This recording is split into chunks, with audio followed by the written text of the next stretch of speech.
မင်္ဂလာပါကိုတီပါဒီဗီဒီယိုမှာမြန်မာအသင်းနဲ့လာအိုအသင်းပွဲစဉ်ကိုတွားပေးခဲ့တဲ့ဗီဒီယိုပဲဖြစ်ပါတယ်ကိုတီနဲ့တွေ့ရင်ပေးမယ်ဆိုပြီးပြောထားတဲ့အင်ဂျီကိုတော့ဒီကိုကြီးရရှိသွားတာဖြစ်ပြီးတော့ကိုတီဖန်ထဲမှာအသက်ကြီးတဲ့သူတွေရောငယ်တဲ့သူတွေရောကလေး PC ညောက်တော့လေးတွေအစားပါတဲ့အတွက်ကိုတီအနေနဲ့အရန်ကိုဝမ်းသာပျော်ရွှင်ရပါတယ်ဒါကတော့ကိုတီဖန်တယောက်ကိုတီအတွက်မွေးနေ့လက်ဆောင်ပေးတာပဲဖြစ်ပါတယ်ဒီနေ့မြန်မာအသင်းကိုတော့မမောင်လင်းဦးဆောင်လာခဲ့ပြီးတော့မြန်မာအသင်းအနေနဲ့ပွဲစားပြီးဆိုတာနဲ့တိုက်စစ်ကိုအတကုံဖွင့်ပြီးကစားနေတာကိုတော့မြင်တွေ့ရပြီးတော့အခုဆိုရင်တော့လူမောင်တားထားတယ်မမောင်လင်းမဲ့လူမောင်ရဲ့လမ်းကြောင်းတွေကိုထည့်ပေးထားပြီးလူမောင်ကန်ထားပြီးဂိုးပြီးခင်ဗျာမြန်မာအသင်းအနေနဲ့ပွဲစား2မိနစ်လောက်မှတင်တမ်းပိုင်းပေးဖို့မွန်းတစ်စင်းမမောင်လင်းရဲ့တီးကြတဲ့ပေးဖို့မွန်းတစ်စင်းလူမောင်အနေနဲ့တီးကြတဲ့ကန်ကြတဲ့တူအဖွင့်ကိုသွင်းယူသွားနိုင်ခဲ့ပြီဖြစ်ပါတယ်ကိုဒီဝစ်လိုက်အင်းကြီးလည်း9ဆိုတော့ဒါတော်တော်လေးကိုဝမ်းသာပျော်ရွှင်ရပါတယ်ခုဆိုတော့ကြော်မင်းဦးမမောင်လင်းနဲ့တွဲထားတယ်မမောင်လင်းရှင်နဲ့တွဲထားပြီးမောင်လင်းပြန်ရထားကန်နေလာပြီးတမ်းမဲ့လမ်းကြောင်းတွေကြားတယ်လောက်ကိုသမားကာကွယ်ထားတယ်ခင်ဗျာခုဆိုတော့လောက်သင်း free kick ရတယ်ကန်ထစ်ထားတယ်ရှန်နယ်လီတိုက်ထားပြီးကိုသမားဇီနီနီအောင်လက်ဆွဲပြကာကွယ်သွားခဲ့တာပဲဖြစ်ပါတယ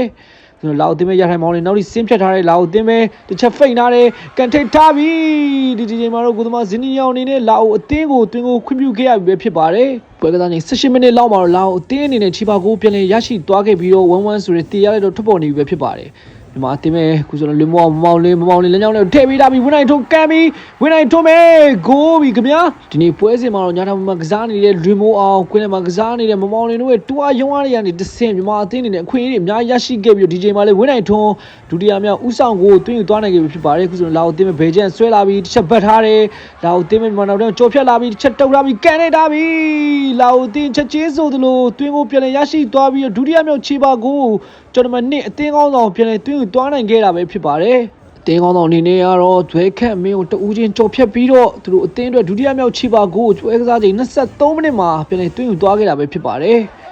ခုဆိုတော့တန်းပိုင်းလမ်းကြောင်းတွေကိုထည့်ပေးလိုက်တဲ့တန်းပိုင်းရမနဲ့ထိန်းလာပြီးကန်ထည့်ထားပြီးကိုပေါ်လည်းလွဲချော်သွားခဲ့တယ်ခင်ဗျာ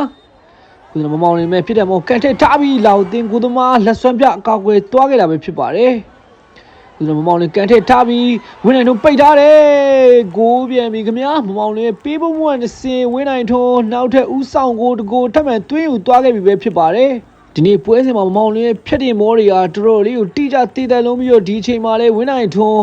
ပွဲသားကြီး47မိနစ်မှာတော့ဦးဆောင်ကိုထပ်မံသွင်းယူသွားခဲ့ပြီမြတ်ခုဆိုတော့တန်းပိုင်းလမ်းကြောင်းတွေကိုထည့်ပေးထားပြီးလောင်နဲ့ဖြတ်ထုတ်ထားတယ်တန်းပိုင်းပပနဲ့ပဲလဲချပြီးတော့ပယ်နတီရယူသွားခဲ့တာပဲဖြစ်ပါတယ်ဒိုင်ဂျီနေတော့လာအောင်နောက်ခံကစားသမားကိုဝါကက်ပြပြပြီးသတိပေးထားတယ်မြာဒီနေ့ပွဲစဉ်မှာကျွန်တော်တို့ live ကိုလည်း LED ဘုတ်ကြီးမှာပြသနေအောင်မြင်တွေ့ရတယ်မြာခုဆိုတော့မမောင်လင်းရရှိလိုက်ပယ်နတီကိုကန်သွင်းအဆုံးသတ်မယ်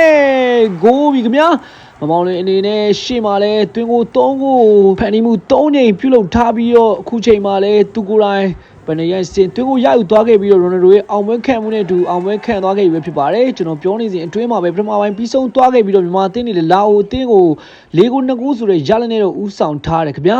ဒုတိယပိုင်းစပြီးမြခွန်ကျော်စင်ကန်တင်ပေးထားပြီးတန်းပိုင်းရှိကြိုက်တန်းပိုင်းရမနဲ့ထိန်းတယ်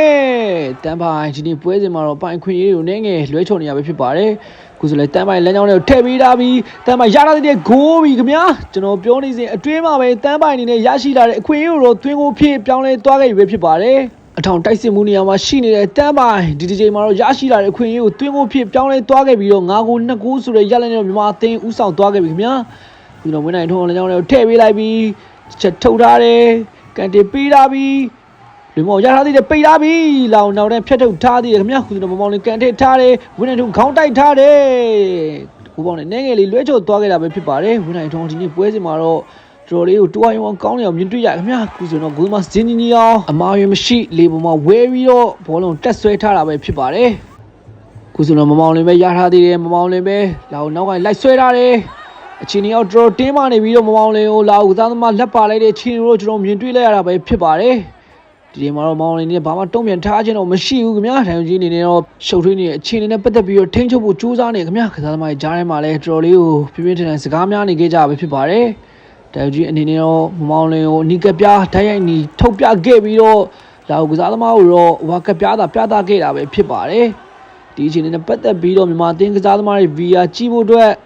ပြန်လဲတောင်းခံခဲ့ပြီးတော့တိုင်ကြီးအနေနဲ့ VR ကိုပြန်လဲစစ်စစ်ပြီးရဲ့နောက်မှာတော့လာဦးကစားသမားရဲ့အဝါကက်ကိုပယ်ဖြတ်ပြီးတော့လာဦးကစားသမားကိုလည်းဓာတ်ရိုက်အနီးပြပြီးတော့နှစ်ယောက်လုံးကိုအနီးကပြပြီးတော့ထုတ်ပယ်လိုက်ပြီးပဲဖြစ်ပါတယ်ခုစတော့လာဦးအသင်းပဲ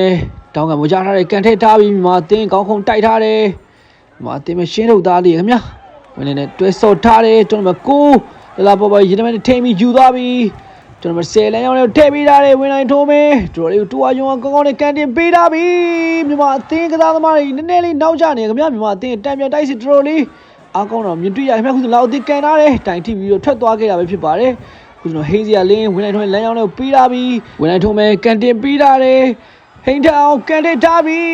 ဂိုးပြီးခင်ဗျာပထမတစ်ချိန်ပေးဖို့မှာမြန်မာအသင်းကစားသမားတွေနေငယ်နောက်ကျနေခဲ့ပြီမဲ့ဒီအချိန်မှာတော့ဟိန်ထောင်ပြေးဝင်ပိတ်သွင်းပြီးတော့6ခုမြောက်သွင်းကိုတော့ရယူသွားခဲ့ပြီပဲဖြစ်ပါတယ်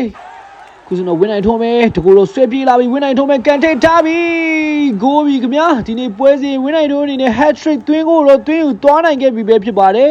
ပွဲစဉ်တစ်လျှောက်လုံးမှာတိုးအားယုံအားကောင်းကောင်းနဲ့ဖေဖို့သမျှဘောလုံးတွေကိုဂိုးဖြစ်ပြောင်းလဲနေပြီးတော့ဒီဒီမှာလည်းသူကိုယ်တိုင်ပဲလောက်အသင်းကစားသမားတွေကိုဖျက်ကျော်ပြီးတော့သူ့အတွက် hat trick သွင်းကိုတော့ပွဲကစားရင်83မိနစ်မှာသွင်းယူသွားနိုင်ခဲ့တာပဲဖြစ်ပါတယ်ကျွန်တော်ပြောနေစဉ်အတွင်းမှာပဲပြန်ပြောရလဲပြီးဆုံးသွားခဲ့ပြီးတော့မြန်မာအသင်းအနေနဲ့လာအိုအသင်းကို9ဂိုး2ဂိုးဆိုတဲ့ပြတ်သားတဲ့ရလဒ်နဲ့အနိုင်ရရှိသွားခဲ့ပြီပဲဖြစ်ပါတယ်ဒီနေ့ပွဲစဉ်မှာမြန်မာအသင်းပြောင်းလဲလာတဲ့တိုးတက်လာတဲ့ကစားပုံတွေကိုကျွန်တော်တို့ပြည်သက်တွေမြန်မာထင်းနေမြင်တွေ့ခဲ့ရပြီးတော့မြန်မာအသင်းလာအပေးရဲ့ပြည်သက်တွေကိုကိုတီကိုအပေးရဲ့ပြည်သက်တွေကိုကျေးဇူးတင်ပါတယ်လို့ပြောနေဒီဗလော့လေးကိုအဆုံးသတ်လိုက်ပါတယ်ဆုံးဖြတ်ပြကြညီကောင်တို့တူတော်ချင်းတွေကိုကျွန်တော်အနေနဲ့ကျေးဇူးအများကြီးတင်ပါတယ်နောက်ဗလော့တွေမှာပြန်တွေ့ကြမယ်ကျွန်တော်ကတော့ကိုတီပဲဖြစ်ပါတယ်